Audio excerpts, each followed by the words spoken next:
दोस्तों, क्या पुराण केवल कहानियां हैं या वो एक ऐसा नक्शा है जो हमें उन जगहों तक ले जा सकता है जो आज भी इंसान की समझ से परे हैं? आज हम चलेंगे भारत की उन 10 जगहों पर जिनका जिक्र हजारों साल पुराने ग्रंथों में है और जिनके रहस्य आज भी विज्ञान को चुनौती देते हैं। लेकिन आगे बढ़ने से पहले यह विनती है कि अगर वीडियो पसंद आए तो एक लाइक और अपना बहुमूल्य सब्सक्राइब का दान करके ही जाएं। ज्ञानगंज, हिमालय का अदृश्य शहर। हिमालय की दुर्गम पहाड़ियों में तिब्बत और भारत के बीच एक ऐसी जगह मानी जाती है जिसे सिद्धाश्रम या शंभाला कहते हैं। पुराणों और बौद्ध ग्रंथों के अनुसार यह अमर तपस्वियों का घर है। कहा जाता है कि यहाँ मृत्यु नहीं है और न ही समय का कोई असर होता है। सैटेलाइट भी इस जगह को नहीं देख पाते।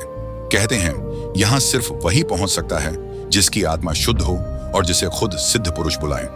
निधिवन, वृंदावन, भगवान कृष्ण की लीला स्थली।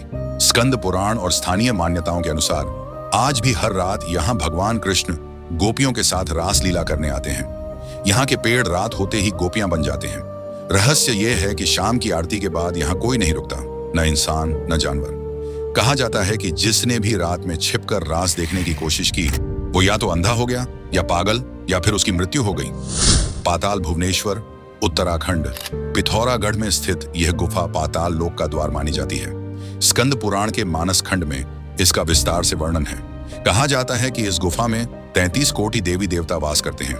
यहाँ एक पत्थर का खंभा है जो कलयुग की उम्र बताता है।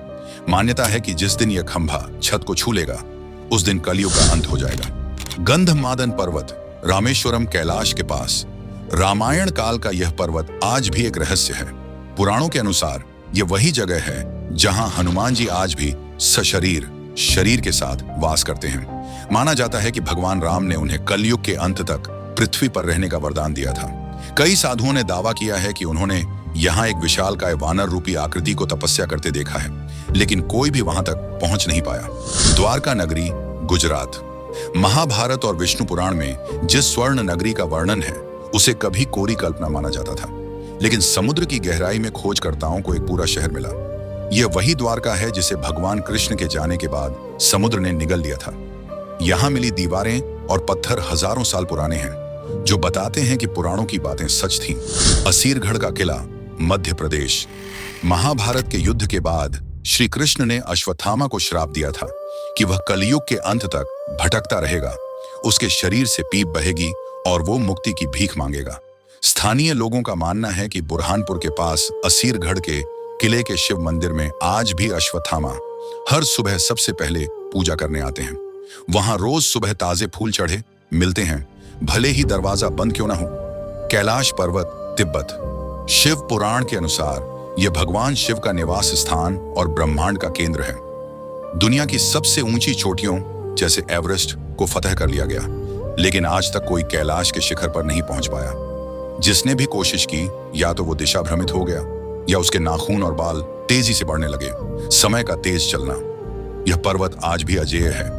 राक्षस ताल, कैलाश के पास ही स्थित है राक्षस ताल। पुराणों के अनुसार यह वह जगह है जहां रावण ने शिव को प्रसन्न करने के लिए तपस्या की थी। जहां मानसरोवर का पानी मीठा और शांत है, वहीं इसका पानी खारा और अशांत है। यहाँ कोई जलीय जीव नहीं है, इसे अशुभ माना जाता है और यहाँ का सन्नाटा किसी के भी रोंगटे खड़े कर सकता है। मायोंग, असम।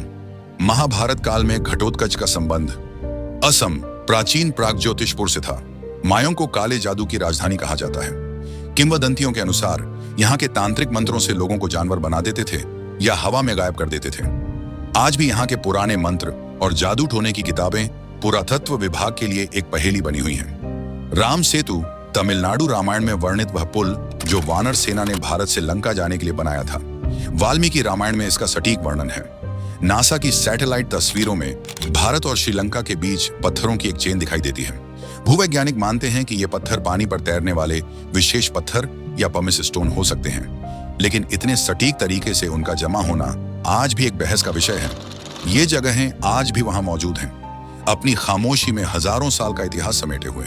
विज्ञान अपनी जगह है और आस्था अपनी जगह, लेकिन इन जगहों का वजूद हमें यह सोचने पर मजबूर कर देता है कि शायद हमारा अतीत हमारी सोच से कहीं ज्यादा उन्नत और रहस्यमय था।